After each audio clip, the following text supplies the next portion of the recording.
kuweza kujua anaanza na walinzi gani hasa akiamua kuingia na walinzi wangapi?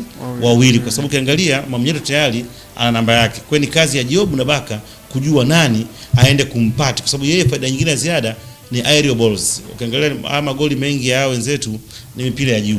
Ni ndio sehemu yao, ndio silaha yao kubwa sana. Ukiwadhibiti juu, chini ni nadra kuweza kukuadhibu. Sawa, shifu tumalizie hivi na kwa mechi ya marudiano sasa, kwa kiwango ambacho mkiona Young Africans wamekionyesha na Al Ahly anakuja visiwani Zanzibar. Tutashuhudia mchezo wa namna gani kwa ufupi sana? Kwa ufupi ni kwamba Ahly leo walikuwa wananufaika na vitu vingi. Kwanza wako nyumbani, lakini na hali ya hewa ya kule kwao baridi ni kali sana. Kwa wao walikuwa katika wakati wa kuenjoy, Yanga walikuwa wanateseka. Ndio. The same katika mechi ya marudiano ambayo itapigwa Zanzibar. Manake hali ya hewa itakuwa iko favorable kwa nani? Kwa Yanga. Kwa hiyo ile kasi ya Ahly hautaiona. Utofauti utakwenda kwenye sehemu hii moja. Je, Yanga wataweza kutumia nafasi zao? No doubt Yanga atakwenda atatawala mpira. No doubt Yanga atakuwa na umiliki mpira. No doubt Yanga atatengeneza nafasi nyingi. Hasa kutengeneza nafasi nyingi ni kitu kimoja. Wataweza kuzitumia nafasi?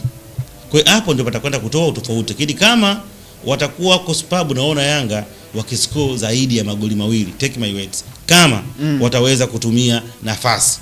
Sina shaka na kutengeneza nafasi, sina shaka na kudominate mchezo, nina mashaka ya kuweza kutumbukiza mpira nyavuni. Bwana Chifu anamaliza hivyo. Bwana Chifu, nikushukuru sana.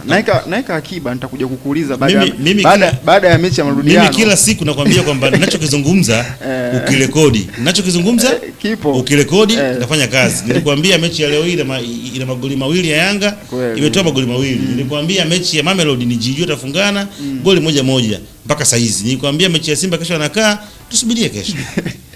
Aiwa, shukrani sana Chief. Asante sana. Bwana kione tumalizie na swali ambalo nilimuuliza Chief Nzobani kama Zumfela kwamba mwelekeo sasa mechi ya marudiano ya Young Africans dhidi ya Al Ahly uwanja wa New Amani Complex. Na mimi nilishasema mwanzo kwamba Yanga wana nafasi kubwa sana ya kushinda mchezo unaokuja, kwa sababu kama leo Yanga wamecheza vile ugenini na aina ya opponent ambaye ni Al Ahly, basi naamini nyumbani Zanzibar pale New Amani Complex kutakuwa na vitu vya kushangaza vingi, kwa maana pengine utashuhudia Ahly kuruhusu magoli mengi. Ndio. Sijui umeelewa, kuchanganyikiwa sana na aina ya uchezaji wa Yanga. Pengine itakuwa sikukuu kubwa sana kwa timu ambazo zinawashindwa wanaishindwa timu hii ya Al Ahly. Kwa hiyo Yanga wana nafasi kubwa sana ya kuja kutuonyesha kitu cha tofauti. Sawa bwana, shukrani sana Blaza Kione.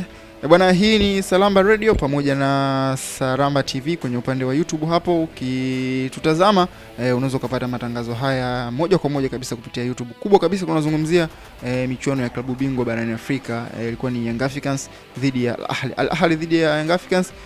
Mchezo unaweza kufanyika Misri pale. Mechi ya marudiano itapigwa katika uwanja wa New Amani Complex visiwani Zanzibar. Tumeweza kushuhudia Young Africans ambayo imejengeka vizuri, wachezaji wake technical wako vizuri, lakini pia wametoa ushindani mkubwa. Yaani wameweza kupoteza lakini sio kinyonge. Bwana, hii ni Salamba Radio. Kumbuka tunapewa nguvu na Superbanco, lakini Kavido House of Switch, bila kusahau Helabet, Jamvika na Salamba.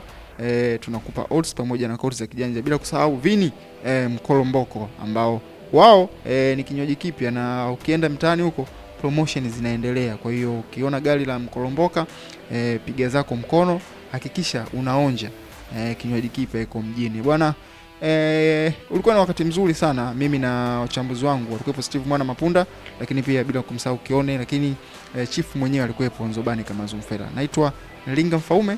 Yes, tukutane wakati mwingine.